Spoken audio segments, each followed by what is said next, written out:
तर गाडी चालवणं महत्वाचं नसतं, तर ध्येयापर्यंत पोहोचायचं असेल तर मला सुसाट स्पीडनी जायचंय हे महत्वाचं नसतं. होता तेव्हा मी टाळ्या वाजवत होतो, मी रडत नव्हतो, कारण माझा हेतू हा धार्मिक विचाराकडे नव्हता, माझा हेतू हा देशहिताचा होता.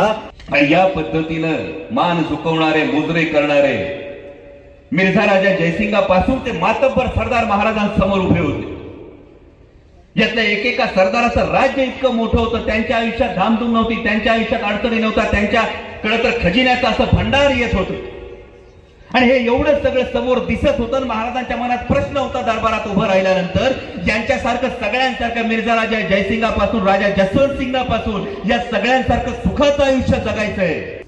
तर आता बास झालं चूल अन मूल, तुम्ही सुद्धा कर्तृत्वाच्या आकाशात भरारी घेतली पाहिजे. म्हणून दोघांसाठी समान मी म्हणालो, चांगलं पॅकेज मिळालं तर चांगलं स्थळी. या पलीकडे आणखी काही शिक्षणाचं उद्दिष्ट म्हणजे कॉलेजमध्ये जेव्हा बोलायला उभं राहतं तेव्हा मला खरंच प्रश्न पडतो की समोर बसलेल्या एवढ्या हजारो तरुणांपैकी काही जणांच्या मनात तर हा नक्की प्रश्न असेल, बाबा याला व्याख्यान द्यायला बोलवलंय.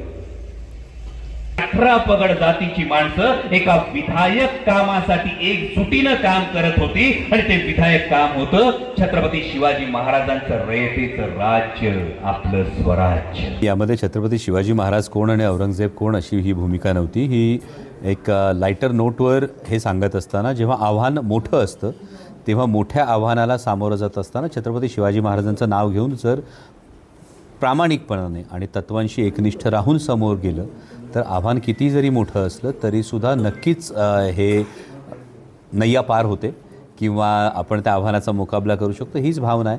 कारण आज जेव्हा तोंडावर लोकसभेच्या निवडणुका आहेत आणि तोंडावर लोकसभेच्या निवडणुका असताना भारतीय जनता पक्षाकडून अब की बार 400 पार असा जो नारा त्यांच्याच कार्यकर्त्यांचं मनोबल वाढवण्यासाठी जो दिला जातो आहे, त्यामुळे अनेकांना असं वाटतं हे आव्हान फार मोठं आहे.